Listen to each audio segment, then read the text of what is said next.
Bikin gemetar. Ternyata situasi Indonesia lagi genting gara-gara hal ini. Apa yang menyebabkan Donald Trump kalah sama Joe Biden? Bukan Joe Biden yang sebegitu hebat, sebegitu muda, dan seterusnya.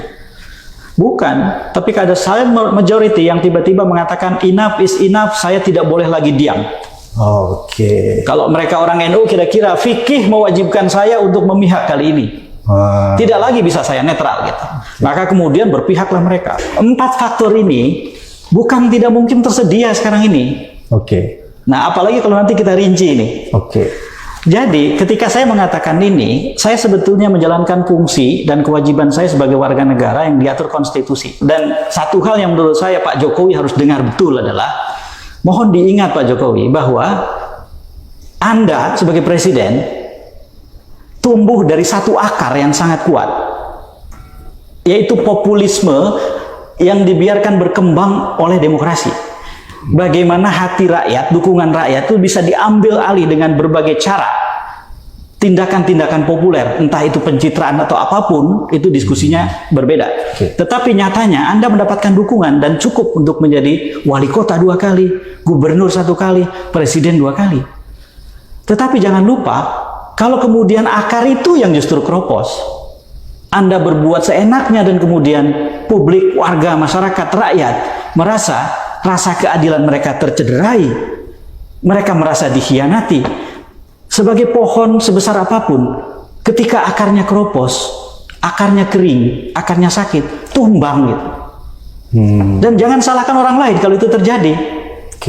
Karena sebetulnya yang menyebabkan itu terjadi adalah Anda mengabaikan akar di mana Anda tumbuh besar. Nah, menurut saya inilah hari-hari bersejarah. Jadi bagi Indonesia barangkali sering dibayangkan bahwa tahun ini sampai tahun depan itu kira-kira disebut sebagai years of voting dangerously. Tahun-tahun memilih yang berbahaya. Karena kalau salah pilih, bahaya. Tapi bagi Pak Jokowi, sebetulnya ini adalah years of leading dangerously. Tahun-tahun atau bahkan months of leading dangerously. Bulan-bulan di mana dia harus memimpin dengan berbahaya. Karena salah langkah, oh bahaya. Jadi serius ini situasi menurut saya. Jadi Bang Yip lihat bahwa keadaan sekarang ini sangat serius ya? Sangat serius, sangat serius.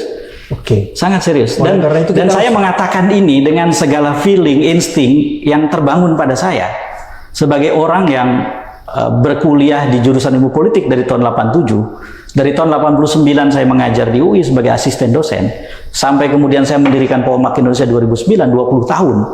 Lalu kemudian sekarang 14 tahun saya mengelola satu lembaga yang melakukan riset dan pendampingan untuk kegiatan-kegiatan politik. Jadi saya tidak menganggap ini situasi sangat biasa-biasa saja, tidak. Kita tidak bisa lagi cengengesan sekarang. Jadi siapapun yang cengengesan, sekali termasuk orang yang menuduh orang lain cengengesan sambil cengengesan, itu nggak bisa lagi cengengesan.